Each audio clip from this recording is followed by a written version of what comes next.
Eo anivon'ny tontolon'ny fampianarana kosa nangataka ny andoavana ao anatin'ny fotoana fohy ny tambiny asa nisy tamin'ny taona 2024 2025 ny mpampianatra mpikaroka mivondrona eo anivon'ny CSS section Antananarivo ny fidiran'ny mpitandro ny filaminana tao anatin'ny faritry ny université dia midika ho tsy fanajana ny franchise universitaire hoy ny CSS androany ary farany dia nitaky ny ampiarana ireo didimpanjakana telo mahakasika ny tambikaramany ihany koa moa ny CSS ao amin'ny vaovao hafa kosa no ndeha hoentsika noizana n'izay fampahalalam-baovao izay moa eny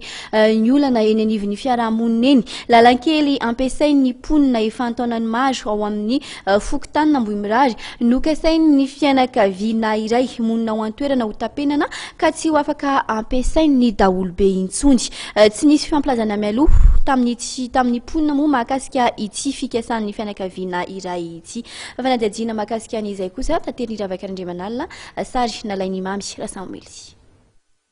Olona 2 isan'andro no mifamezivezy sy mampiasa ity lalankely eto amin'ny fokontany Ambohimirary atao anatin'ny boriboritany 5 eto anivon'ny commune Antananarivo renivohitra ity.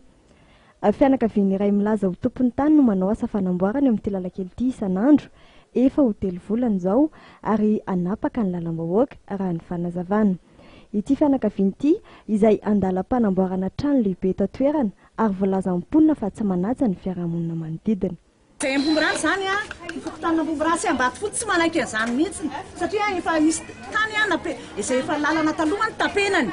dia amin'izao indray zany lalam-bahoaka rehetrarehetra dia tadaviny tapena daholo tsy hainay zany izay hoe lalana andehanany fa koa zany mbola vaviny be io trano dia eo ambonin'ny lavarangan'olona ve no atao ny rano mandeha satria tsy maintsy andeha le rano dia eo ambonin'ny tranon'olona no tatao le rano zany koa anisany mampalahelo anay na dia hoe marina fa hoe prioriteranay raha zany io protesteranay dia ohatrany mandreraka be mihitsy ny mieritreritra le zavatra ataony fa sady tsy mananja olona mihitsy dia amin'ny andro alina koa falaovana aty dia rahanareo mahita angambany fa amin'ny andro alina zany ny anaovana ny votovaty sy mirehetrarehetra eto. Nanao fitarainana teny anivon'ny Voameramisana ny fanajariana ny tany sy ny fitantanana fananantany eo anivon'ny CST mponina taty toerana makasika ity raharaha ity. Ny filohan'ity Voamery teo izay monina amina fokontany tsy lavitra n'Ambohimirary. Atsahatra hoy izy ny fanampianan-dalana ary anampy amin'ny fanamboarana ny lalankely ny tenany asa izay atomboka raha pitso.